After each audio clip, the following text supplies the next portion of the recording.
মৃত্যুর ফয়সালা তো জমিনে হয় না, আসমান থেকে হয়।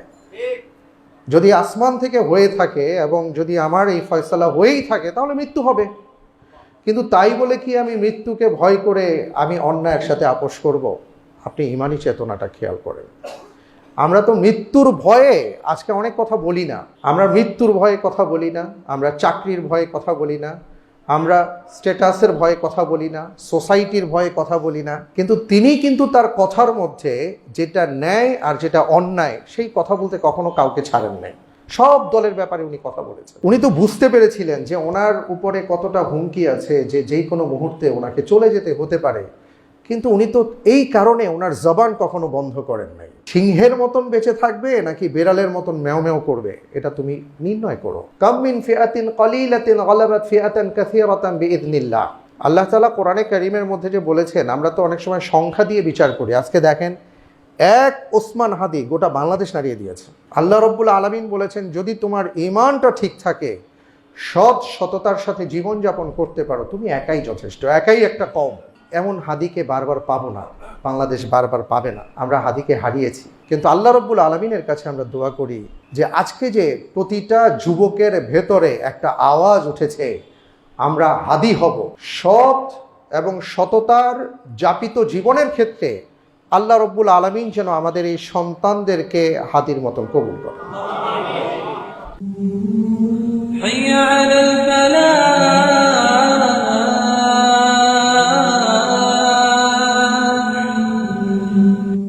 আসলে আমরা সবাই আজকে উপলব্ধি করতে পারছি, আমরা এখানে যারা সমবেত হয়েছি আমরা সবাই বুঝতে পারছি যে আমাদের সকলেরই মনের অবস্থাটা ভালো না।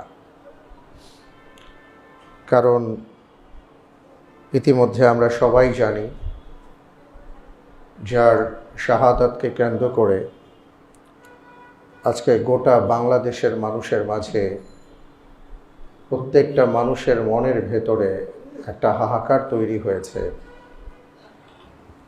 শরীফ ওসমান হাদি শহীদ হয়ে গেছেন। ইন্না লিল্লাহি ওয়া ইন্না ইলাইহি রাজিউন।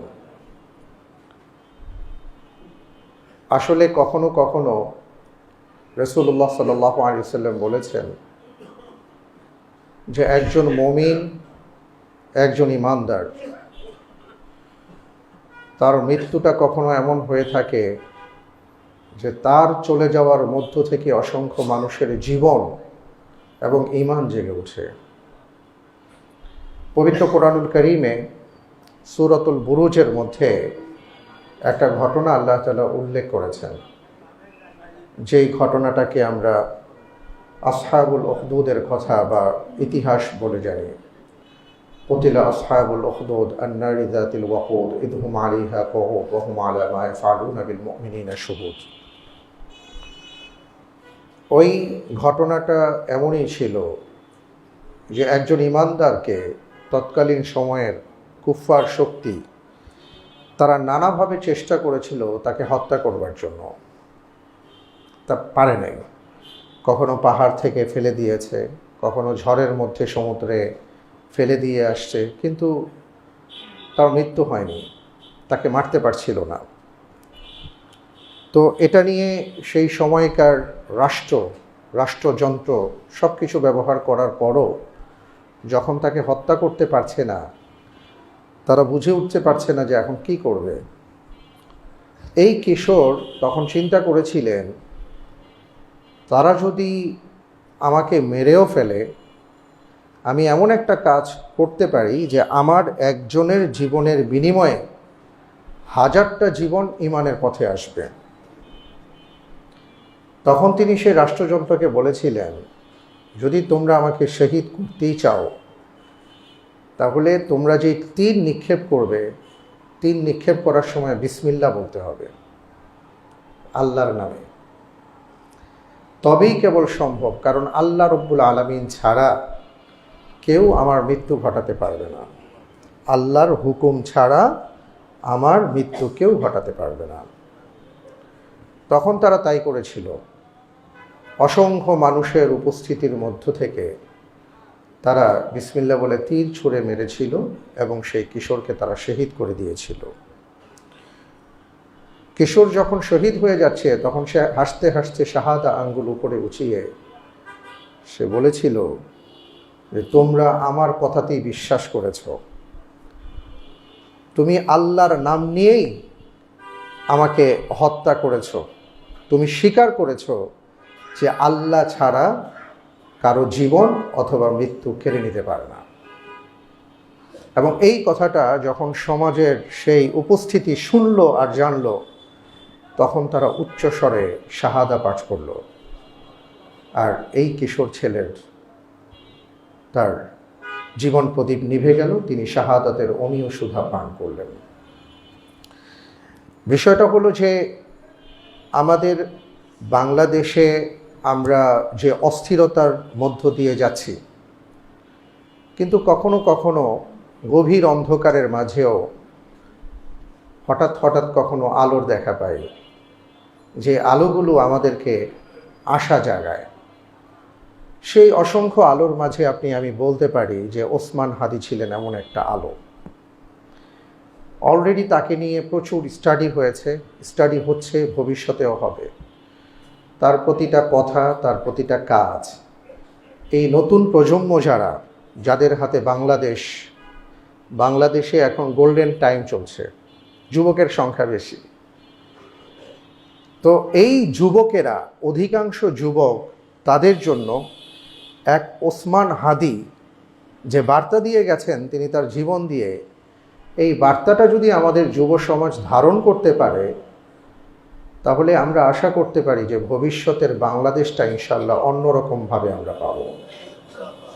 তবে তার আগে আমাদের যে দায়িত্ব আর কাজ, সেটা হলো এই যে দুষ্ট চক্র, এই যে দৈত্য আর দানবের খেলা, এবং তাদের কারণে যে বাংলাদেশের অস্থিরতা, যারা বাংলাদেশের বাইরে অবস্থান করে বাংলাদেশকে অস্থিতিশীল করে, হাদির মতন মানুষকে যারা হত্যা করতে উদ্যত হয়, এমন ফুলের মতন পবিত্র ছেলেদেরকে যারা শহীদ করে দিয়ে আমাদের বাংলাদেশকে মেধাশূন্য করতে চায়, তাদের বিরুদ্ধে আমাদের এক হতে হবে এবং আমাদের বিচার ব্যবস্থাটাকে আরও কঠিন থেকে কঠিন করতে হবে। দেখেন, আমি গত সপ্তাহে আপনাদের মাঝে একটা খুতবা দিয়েছিলাম, আপনাদের মনে আছে। সেখানে আমি বলেছিলাম যে একটা রাষ্ট্রের মৌলিক ভিত্তি যে 6টা বিষয়ের উপর দাঁড়িয়ে থাকে, যেটা কোরআন বলেছে, সেইটা আমাদের বাস্তবায়ন করতে হবে। তার মধ্যে 3 নম্বর আর 4 নম্বরটাই ছিল ইয়া'মুরুনা বিল মা'রুফ ওয়া ইয়ানহাউনা আনিল মুনকার, ওয়া আমারু বিল মা'রুফ ওয়া নাহাউ আনিল মুনকার। আমরা এই জায়গায় বারবার ব্যর্থ হচ্ছি। কেউ অপরাধ করছে, আমরা তাকে অপরাধের সুযোগ করে দিচ্ছি। কেউ অপরাধীদের পক্ষে অবলম্বন করছে, আমরা বাক স্বাধীনতার নামে তাকে ছেড়ে দিচ্ছি। আমরা জেনে বুঝে যখন এইভাবে অন্যায়কে প্রশ্রয় দিতেই থাকবো, তখন অন্যায় আবার আমাদের ঘাড়ে চেপে বসবে। এজন্য রাসূল সাল্লাল্লাহু আলাইহি ওয়াসাল্লামের সেই রাষ্ট্রনীতির মূলধারার দিকে যদি আপনি তাকান, আপনি দেখবেন যে নবীজি সাল্লাল্লাহু আলাইহি ওয়াসাল্লাম সবাইকে নিয়ে রাষ্ট্র গঠন করেছেন। সেখানে কিন্তু 2টি ইহুদি গোত্র ছিল মদিনা স্টেটের মধ্যে। কখনো কখনো এমনও হয়েছে যে কোনো মুসলিম তিনি ইহুদিদের বিরুদ্ধে আল্লাহর নবী সাল্লাল্লাহু আলাইহি ওয়াসাল্লামের কাছে নালিশ জানিয়েছেন, কিন্তু সেই নালিশটা অন্যায় ছিল, সেই মামলা দায়েরটা যথার্থ ছিল না। রাসূল সাল্লাল্লাহু আলাইহি ওয়াসাল্লাম তখন ইহুদির পক্ষে রায় দিয়েছেন, কারণ রাষ্ট্রনীতি এমন একটা ভিত্তির উপর প্রতিষ্ঠিত হবে যেটাকে আমরা ইনসাফ বলে থাকি। যদি এই নীতিমালায় ইনসাফের অবস্থান না থাকে, তাহলে সেই কাঠামো ভেঙে পড়ে।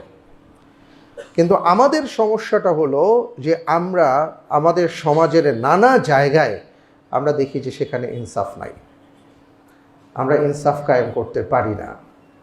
এবং নানা ক্ষেত্রে আমরা দেখি যে এই যে দুষ্টের দমন, এই দমনটা আমরা যথার্থভাবে করতে পারি না, ব্যর্থ হই। আজকে ওসমান হাদি শহীদ হয়ে গেছেন, আমরা তার ব্যাপারে এখন অনেক কথাই বলছি। আমরা বলছি যে তার পরিবারের নিরাপত্তা, তার পরিবারের দায়িত্ব রাষ্ট্র নিয়েছে, কিন্তু এটা তো আরও আগে এই দায়িত্ব নেওয়ার দরকার ছিল। যে আমরা তো জানতাম যে এই জাতীয় কিছু মানুষ আছেন আমাদের রাষ্ট্রে যারা গুরুত্বপূর্ণ ভূমিকা রেখে চলেছে, যে কোনো মুহূর্তে তাদের উপর বিপদ আসতে পারে। তো আগে তো আমাদের আরও এই বিষয়টাকে স্পর্শকাতর হিসেবে নির্ণয় করে সেইভাবে আমাদের কাজ করা দরকার ছিল। আমরা সবসময় দেখি যে ওই রোগী মারা যাওয়ার পরেই ডাক্তার সবসময় আসেন। এই নীতি থেকে আমাদের বের হয়ে আসতে হবে। তো প্রথমত শরীফ ওসমান হাদি, তার জন্য দোয়া করি আল্লাহ রাব্বুল আলামিন তাকে যেন ক্ষমা করে দেন। এবং তার প্রত্যেকটা কথা, প্রত্যেকটা কাজ এমন ছিল যে আমরা যদি বিশ্লেষণ করি, আপনারা জানেন যে এই ছেলেটা একেবারে ছোটবেলা থেকে তার বাবা একজন আলেমে দ্বীন ছিলেন। অত্যন্ত ধার্মিক পরিবার, দ্বীনি পরিবেশে এই ছেলেটা বড় হয়েছেন। এবং এরপরে তিনি তার কথা এবং কাজের মাঝে যে বিষয়গুলো তিনি দেখিয়েছেন বা প্রমাণ করেছেন, আমার মনে হয় আমাদের এই প্রজন্ম, তরুণ প্রজন্ম যদি এখান থেকে শিক্ষাগুলো নিতে পারে, তাহলে ইনশাআল্লাহ তাআলা ভালো কিছু হবে। যেমন আমি যদি বলি যে কেন তাকে, এটা নিয়ে অনেক গবেষণা হচ্ছে যে প্রথমত কেন তাকে টার্গেট করা হয়েছিল। আপনি খেয়াল করবেন যে তার কথার মধ্যে যে একটা ঈমানি চেতনা ছিল, এটা মারাত্মক লেভেলের ছিল। তার আকীদাগত অর্থাৎ ঈমানের যে বিশ্বাসটা ছিল, সে বারবার একটা কথা বলছে যে মৃত্যুর ফয়সালা তো জমিনে হয় না, আসমান থেকে হয়।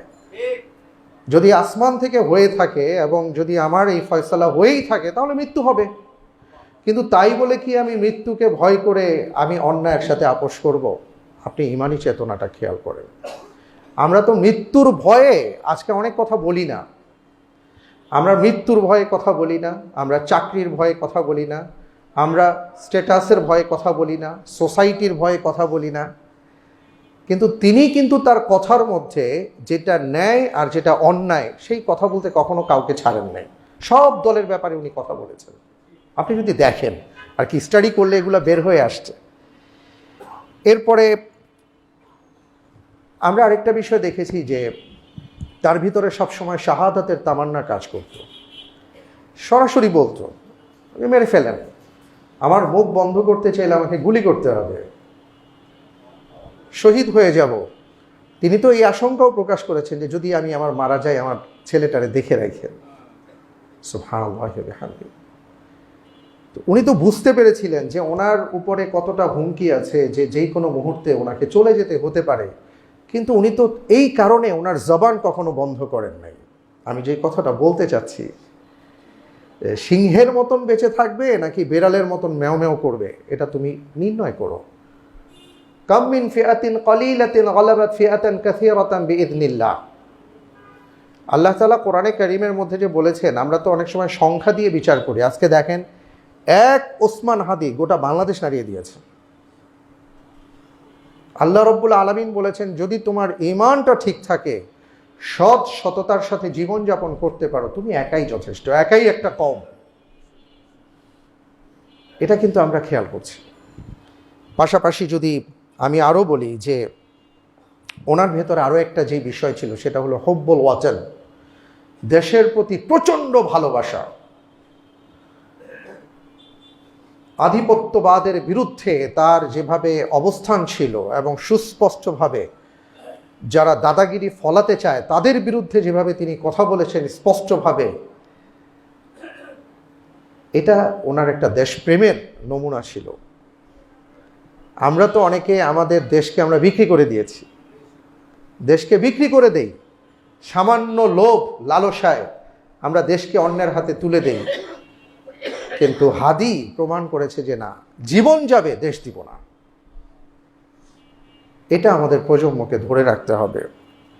এবং আমি ওনার আরও কয়েকটা বিষয় আমাকে খুব অবাক করেছে। যেমন আপনারা জানেন যে ওনার একটা কালচারাল সেন্টার ছিল, হ্যাঁ, ইনকালাব কালচারাল সেন্টার। আজকে যেমন অনেক জায়গায় গত রাত্রে আগুন দেওয়া হয়েছে, কোনো মিডিয়াকে জ্বালিয়ে দেওয়া হয়েছে। আসলে এই আগুন দিয়ে আপনি কি করবেন? জ্বালিয়ে দিয়ে কি করবেন? আপনি ওনার 100 কোটি টাকার ক্ষতি করছেন, ওনার কাছে হাজার হাজার কোটি টাকা আছে। আপনি ওনার একটা মিডিয়া বন্ধ করছেন, আগামীতে 10টা মিডিয়া উনি চালু করবেন। কালচারাল ফাইটটা ওইভাবেই করতে হবে। ওনার যদি 10টা মিডিয়া থাকে তা আমাদের 100টা মিডিয়া দরকার ছিল। এই ব্যাপারে আমাদের কোনো আওয়াজ নাই, যেটা হাদি বুঝতে পেরেছিলেন। আজকে মনে করেন যে বাংলাদেশের আনাচে কানাচে যে নাস্তিকগুলোকে তৈরি করা হয়, তাদেরকে বিভিন্ন দাদারাষ্ট্রের যে বয়ান তাদের মুখ থেকে আপনারা যেটা পান, এটা তো একদিনের তৈরি না। তারা এটা ধীরে ধীরে ধীরে ধীরে তাদেরকে পরিচর্যা করে করে আমাদের সামনে আজকে উপস্থাপন করেছে। তারা যেটা বয়ান করে সেটাই আজকে আমাদের গিলতে হয়। এটা একদিনে হয় নাই। তারা কালচারালি আমাদের মাঝে এইভাবে অনুপ্রবেশ করেছে যে আমরা বুঝতেও পারছি না, কিন্তু আমাদের এই ব্যাপারে কোনো সচেতনতা নেই। আমরা তাকওয়া মসজিদে কিছুদিন আগে সিরাতের যে প্রোগ্রামটা করেছিলাম, আমাদের মূল উদ্দেশ্য এটা ছিল,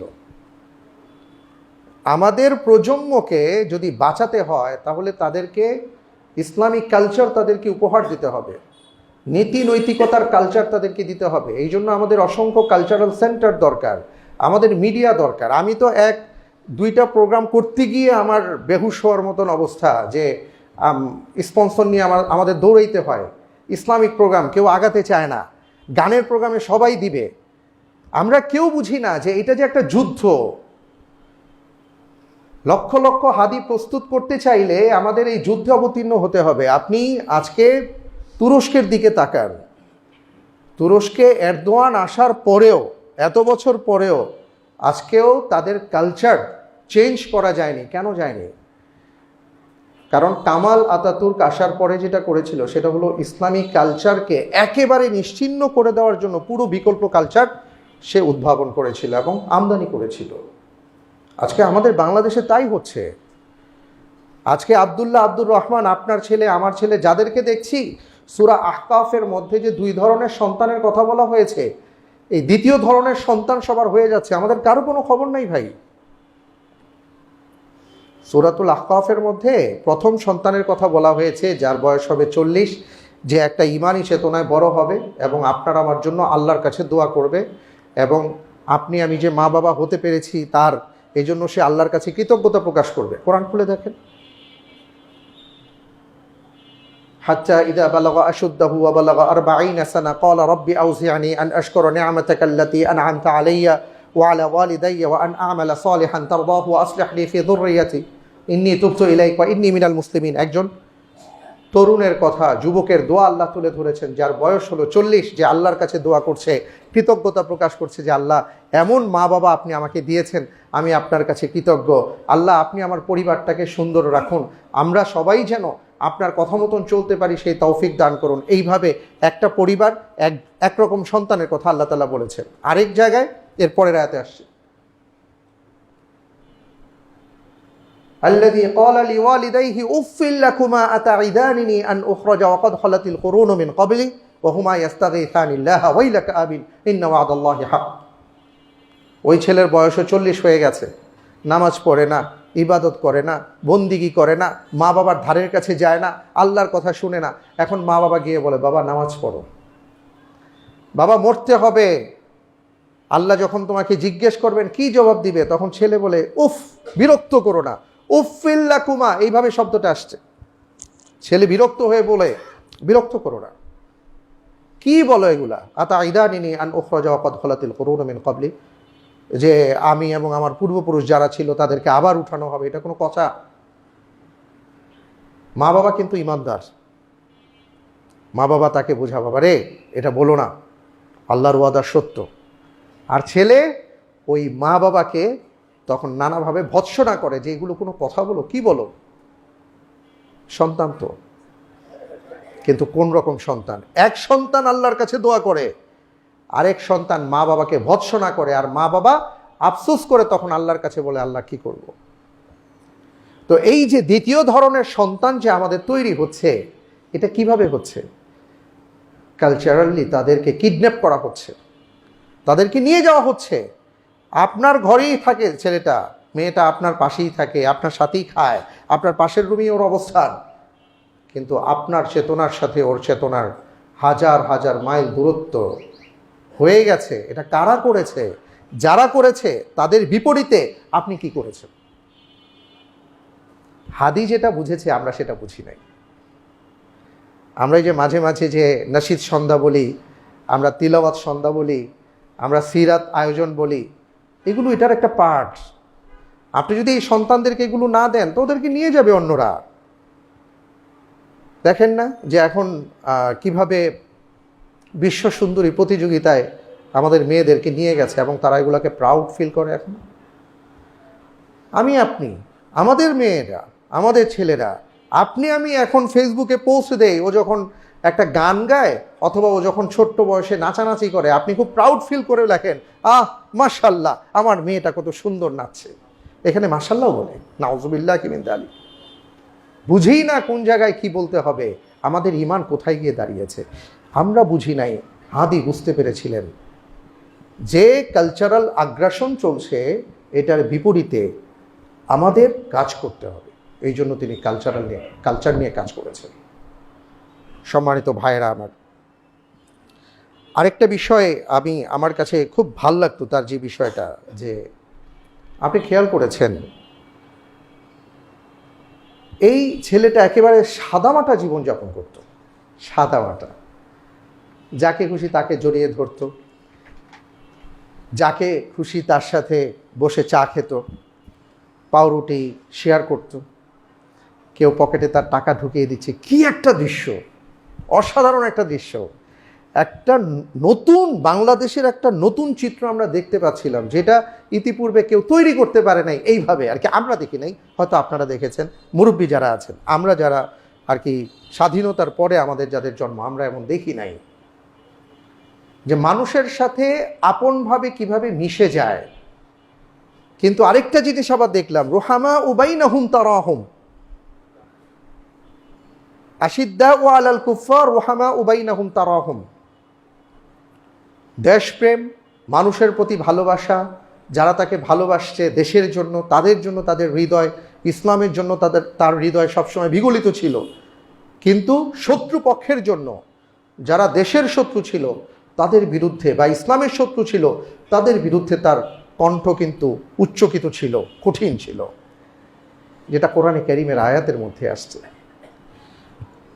তো সব কিছু মিলিয়ে আর কি আমরা যেটা দেখছি, এবং আর কয়েকদিন আগে আরেকটা বিষয় দেখেছিলাম,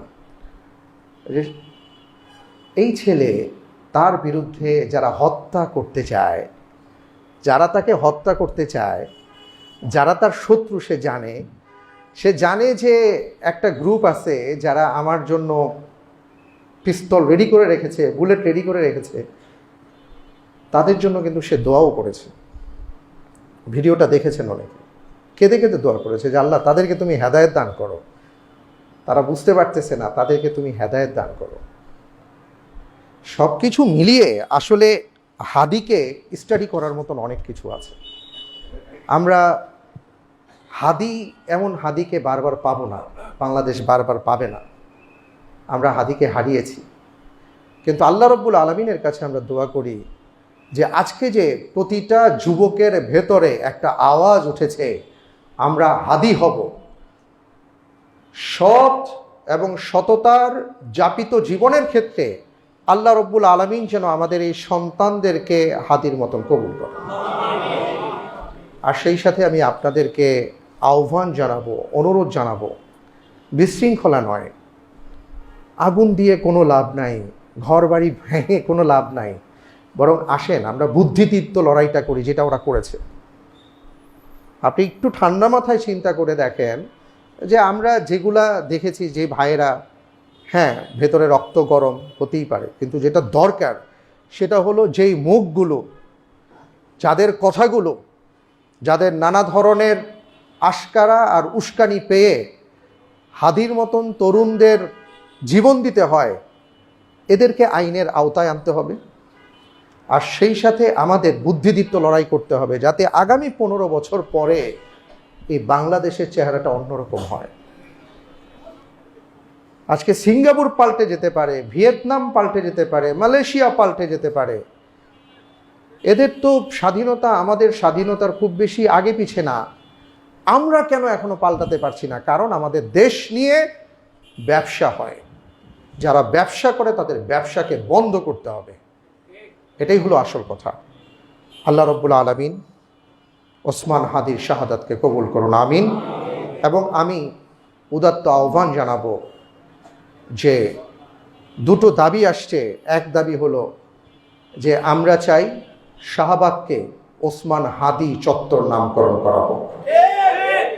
2 নম্বর হলো হাদির কবর জাতীয় কবি, বিদ্রোহী কবি কাজী নজরুল ইসলামের পাশে তাকে সমাহিত করা হোক, যাতে করে যে কোনো মানুষ ঢাকা শহরে আসলে যদি চান তিনি হাদির কবরের সামনে দাঁড়াতে পারেন। এটা আমাদের দাবি। জাযাকুমুল্লাহ খায়ের।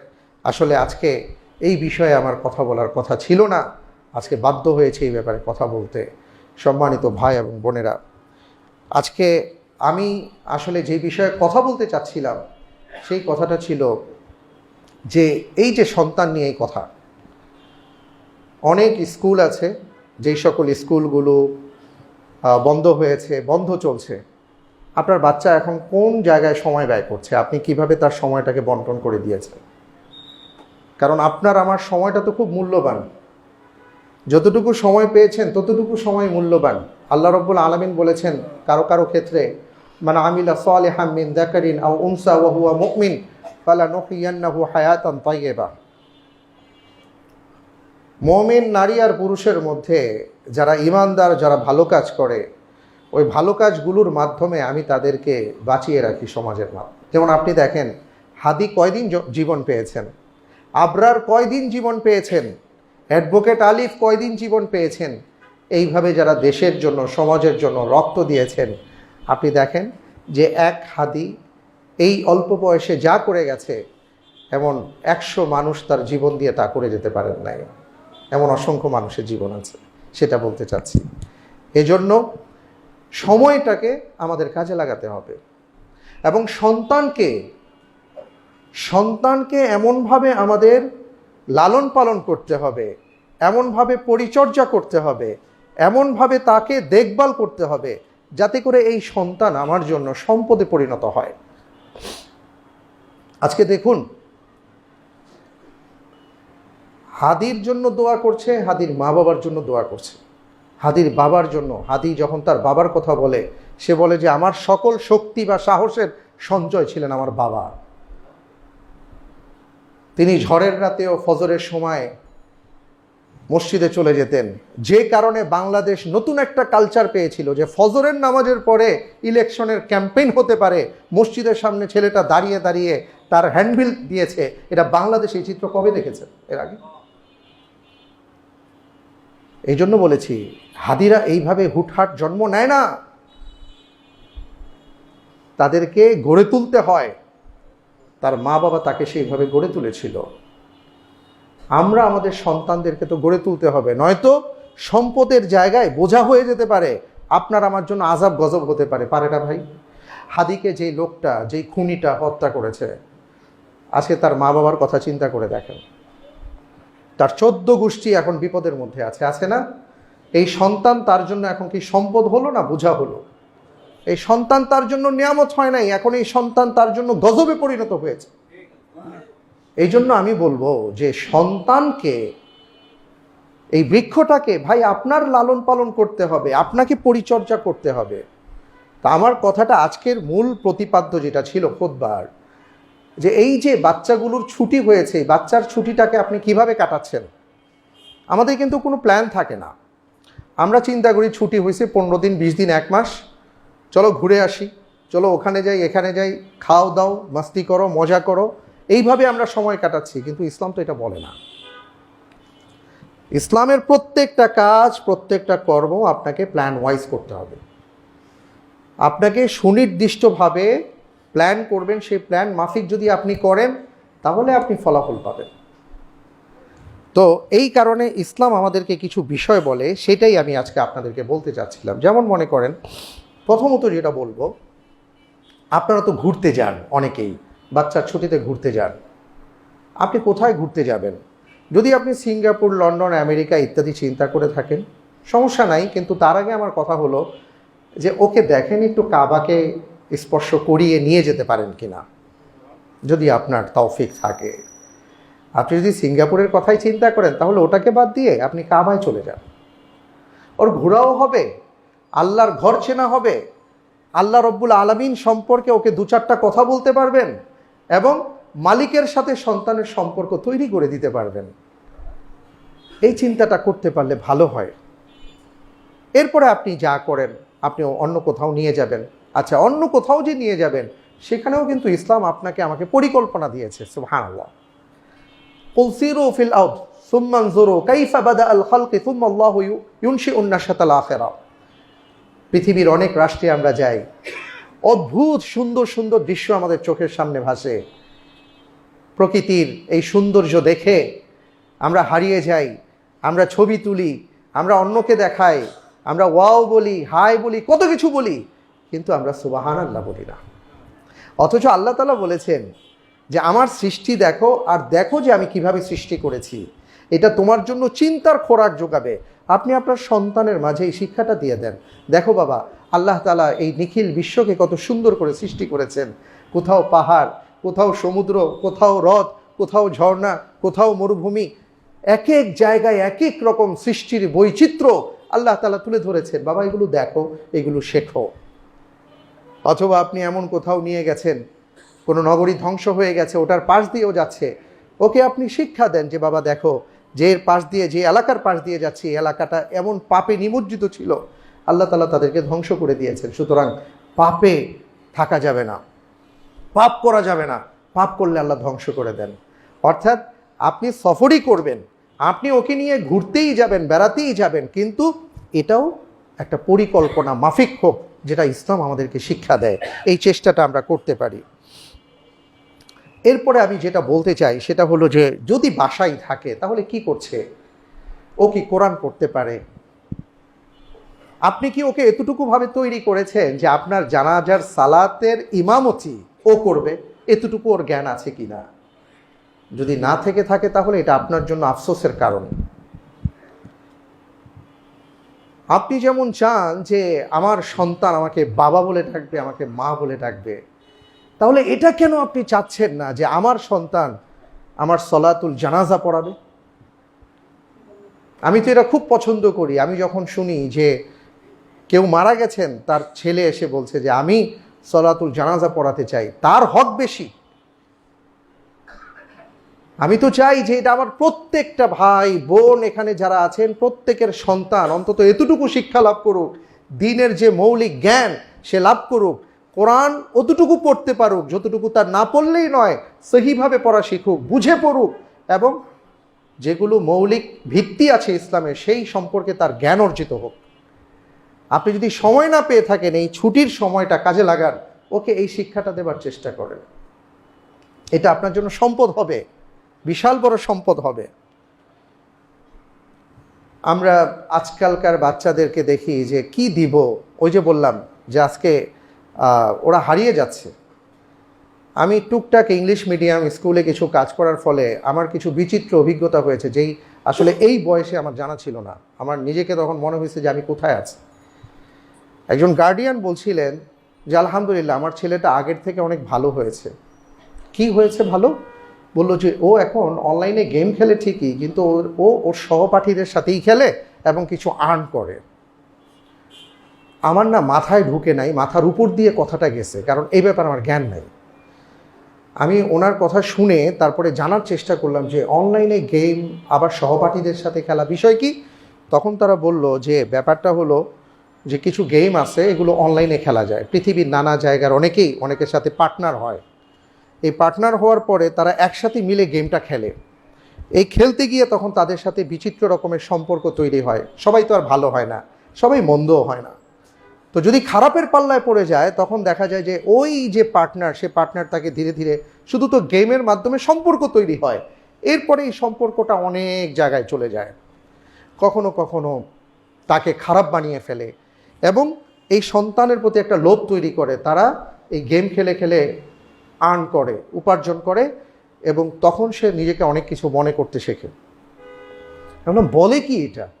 তো এখন তার সন্তান ভালো হয়েছে মানে আগে নানা জায়গার বিদেশিদের সাথে মিলেমিশে খেলতো, এখন এতটুকু ভালো যে তার স্কুলে যারা পড়ে তাদের সাথেই এখন সে মিলেমিশে গেলে, সে হয়তো ধানমন্ডি থাকে, আরেকজন হয়তো গুলশান থাকে, এখন দুইজন পার্টনার হয়েছে, এতটুকু ভালো হয়েছে।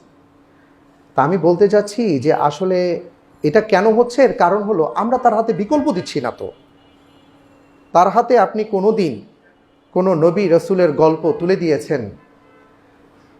আপনি ইউটিউব চ্যানেলগুলোতে এমন অনেক সুন্দর সুন্দর নসিহা পাবেন, আপনার ছেলে যেই ভাষা পছন্দ করে সেটাই হতে পারে, আপনি তুলে দেন। কোনো কালচারাল ভালো প্রোগ্রামে যদি নিয়ে যেতে পারেন সেখানে নিয়ে যান, তাহলে না সে বিকল্প কিছু পাবে। আসলে আমাদের এখানে বড় একটা ব্যর্থতা, আমরা এটা পারি না। লক্ষ লক্ষ কার্টুন আছে যে কার্টুনগুলো আমাদের বাচ্চাদেরকে নষ্ট করে দেয়, কিন্তু আমরা ইসলামিক কার্টুন তৈরি করতে পারি না, কারণ করতে গেলেই টাকা লাগে, অর্থ লাগে। এটা আমরা বুঝি না যে এটা দাওয়াতি কাজ, এটার মধ্যে যে দাওয়া আছে। ভাই কার্টুন তো সবাই দেখবে না, কিন্তু যে কার্টুন দেখে তাকে আমার বিকল্প দিতে হবে, নয়তো আপনি কিভাবে তাকে দাওয়া দিবেন? তারপরেও যতটুকু পারা যায় এই বাচ্চাদেরকে এইভাবে বিকল্প কিছু দিতে হবে, ব্যস্ত রাখতে হবে। আমরা আজকে আমাদের বাচ্চাদেরকে অনেক জায়গায় নিয়ে যাই, হ্যাঁ, অনেক বড় বড় জায়গায় নিয়ে যাই, শপিং মলে নিয়ে যাই, মজা করে খাওয়াই।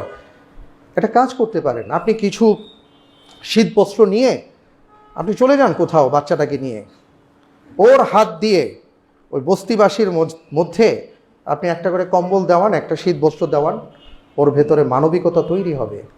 আমরা খাওয়াতে খাওয়াতে এখন এমন অবস্থা হয়েছে, ও খেতে পারবে একটা, অর্ডার দেয় তিনটা, একটা খেয়ে বাকিগুলো ফালায় দেয়। ওখান থেকে যদি ওকে নিয়ে আসতে হয় তাহলে এইভাবে ওকে শিক্ষা দিতে হবে যে বাবা তুমি তো কত ভালো আছো, আল্লাহ তোমাকে কত ভালো রেখেছেন, কত উত্তম জীবন দিয়েছেন, বাবা দেখো কিভাবে বস্তির মানুষ বসবাস করে, এইভাবেও বসবাস করে, তুমি দেখো এটা। আপনি দেখান ওকে, আপনি ওকে কবরস্থান নিয়ে যান, যে এরা সব বড় বড় মানুষ ছিল, সবাই আজকে কবরে শায়িত হয়ে গেছে, বাবা আমাদেরকেও আসতে হবে, তোমাকেও আসতে হবে, এই জন্য দুষ্টুমি করা যাবে না, অন্যায় করা যাবে না, শেখান। আজকে পারিবারিক বন্ধন ভেঙে চুরে চুরমার হয়ে গেছে।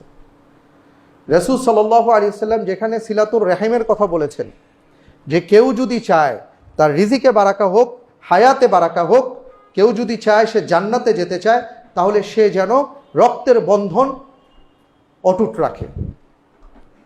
আজকে আমাদের সন্তানদের যে অবস্থা হয়েছে এই সোসাইটিতে, মাকে চিনে, বাবাকে চিনে, দাদা দাদিকে চিনে, নানা নানুকে চিনে, চাচা চাচিকে চিনে, আর এদিকে হয়তো মামা মামিকে চিনে, এরপরের যারা আছে এদেরকে আর চিনে না, বলতেই পারে না। কারণ আপনি কোনোদিন তাকে গ্রামেই নিয়ে যান নাই, আপনি ওই যে গ্রামে কেমনে থাকে, কিভাবে থাকে, এগুলো বলে বলে আপনি যে একসময় গ্রামের সন্তান ছিলেন, আপনি যে খালপাড়ে দৌড়াদৌড়ি করেছেন, আপনি যে মাছ ধরেছেন, আপনি যে ধান খেতে দৌড়াদৌড়ি করেছেন, খেলাধুলা করেছেন, নর্দমার মতন পানিতে আপনিও যে চুবাচুবি করেছেন, এখন আপনার কাছে ঘেন্না লাগে যে ওইখানে কিভাবে যায়, ওই এলাকাতে কিভাবে যায়। এই কারণে আপনার অনেক আত্মীয় স্বজনকে আপনার সন্তান চিনে না, রক্তের বন্ধন ছুটে যাচ্ছে। বন্ধনটাকে তৈরি করুন। আপনার রিজিকে, আপনার হায়াতে বারাকা পেতে চাইলে, জান্নাতে যেতে চাইলে রক্তের বন্ধনকে অটুট রাখতে হবে।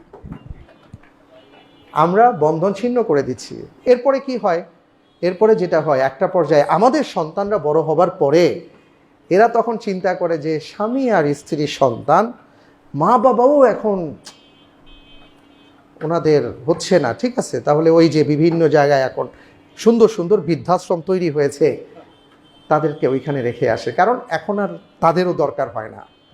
এই যে ক্ষেত্রটা তৈরি করা, এই ক্ষেত্র তৈরির পেছনে আমরাও কিছুটা দায়ী কি না এটা চিন্তা করতে হবে। এই জন্য বলবো যে এই ছুটির সময়টাতে সন্তানদেরকে আমরা আমাদের আত্মীয় স্বজনদের সাথে পরিচয় করিয়ে দিই, একটু নিয়ে যাই, একটু দেখা সাক্ষাৎ করাই, তাহলে আমরা মারা গেলে ও বলতে পারবে যে না আমার অমুক অমুক জায়গায় ওই আত্মীয় আছে।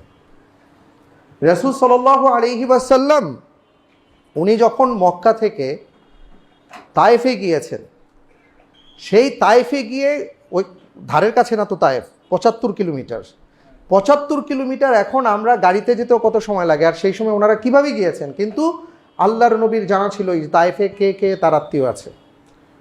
মদিনা মুনাওয়ারা তৎকালীন সময়ের ইয়াসরিব 450 কিলোমিটার দূরে, কিন্তু রাসূল সাল্লাল্লাহু আলাইহি ওয়াসাল্লামের জানা ছিল যে এখানে আমার কোন কোন আত্মীয় আছে, মামার বাড়ি আছে, হ্যাঁ, মামার বাড়ি ওনাদের জানা ছিল। এবং বংশ পরম্পরায় কে কার আত্মীয়, এই বন্ধনটা বড় মজবুত ছিল। সম্পর্কের অবনতি ছিল, কখনো উন্নতি ছিল, এটা হতেই পারে, কিন্তু বন্ধনের ব্যাপারে তারা সবাই সজাগ ছিলেন। আজকে আমরা এটাকে হারিয়ে ফেলেছি। সম্মানিত ভাইরা আমার, এই কাজগুলো মনে করি করা দরকার। আপনি আপনার বাচ্চাটাকে এতিমখানায় নিয়ে যান, এতিমখানায় নিয়ে যান, একবেলা খান ওদের সাথে বসে বাচ্চাটাকে নিয়ে, ও বুঝুক এতিম কাকে বলে, এতিম হলে কত কষ্ট, ওকে বুঝতে দেন যে তোমার বাবা আছে, তোমার মা আছে, চাহিবা মাত্রই পেয়ে যাও। এদের মা বাবা নাই, দেখো তারা কিভাবে থাকে, আল্লাহর শুকরিয়া আদায় করো যে আমাকে এখনো আল্লাহ বাঁচিয়ে রেখেছেন এবং তোমার উপরে ছায়া আছে। এটা শুধু বললে হবে না, আমরা সব কথা বললেই তো বুঝাতে পারি না, অনেক কিছু দেখাতে হয়। টাচ অ্যান্ড ফিল বলে তো একটা কথা আছে, টাচ করাতে হবে, তখন না ওরা ফিল করবে। এই কাজগুলো যদি আমরা করতে পারি, আমার মনে হয় যে ওদের ছুটিটা আশা করা যায় ইনশাল্লাহ কাজে লাগবে। সম্মানিত ভাইয়েরা আমার, বেলা শেষে যেটা বলতে চাই, সন্তান, আপনার আমার সন্তান আমাদের সম্পদ। আল্লাহ সুবহানাহু ওয়া তাআলা বলেছেন, ইন্নামা আমওয়ালুকুম ওয়া আওলাদুকুম ফিতনা। সন্তান দিয়েছি, সম্পদও দিয়েছি, কিন্তু মনে রেখো এটা কিন্তু তোমার জন্য পরীক্ষা স্বরূপ। পরীক্ষায় পাশ করলে এই সন্তান সহ জান্নাতে থাকতে পারবা, এই সম্পদ তোমাকে জান্নাতে নিয়ে যাবে। আর ফেল করলে তোমার দুনিয়াও বরবাদ হবে, আখিরাতও বরবাদ হবে। আল্লাহ রাব্বুল আলামিন আমাদের সবাইকে, আমাদের সন্তানদেরকে সুসন্তান হিসেবে কবুল করুন। আমাদের প্রত্যেকের পরিবারকে আল্লাহ তাআলা চোখ জুড়ানো পরিবার হিসেবে কবুল করুন। বাংলাদেশের জমিনকে আল্লাহ তাআলা নিরাপদে রাখুন। সকল শকুনের চক্ষু উপেক্ষা করে বাংলাদেশ যেন এগিয়ে যেতে পারে, আমরা সবাই যেন একতাবদ্ধ হয়ে এই দেশের জন্য কাজ করে যেতে পারি। রব্বুল আলামিন আমাদের সবাইকে সেই তৌফিক দান করুন। আমিন। আসসালামু আলাইকুম ওয়া রাহমাতুল্লাহি ওয়া বারাকাতুহু।